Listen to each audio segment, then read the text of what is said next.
We have a system called fractional reserve banking, which means that banks can lend money that they do not actually have. It is a criminal scandal and it has been going on for too long.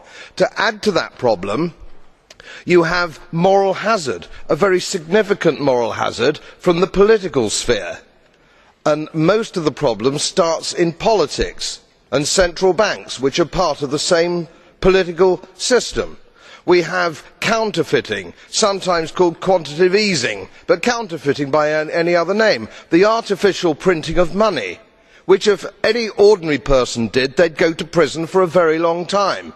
And yet governments and central banks do it all the time. Central banks repress the amount of interest that rates are, so we do not have the real cost of money. And yet we blame the retail banks for manipulating LIBOR. The sheer effrontery of this is quite astonishing. It is central banks that manipulate interest rates, Commissioner.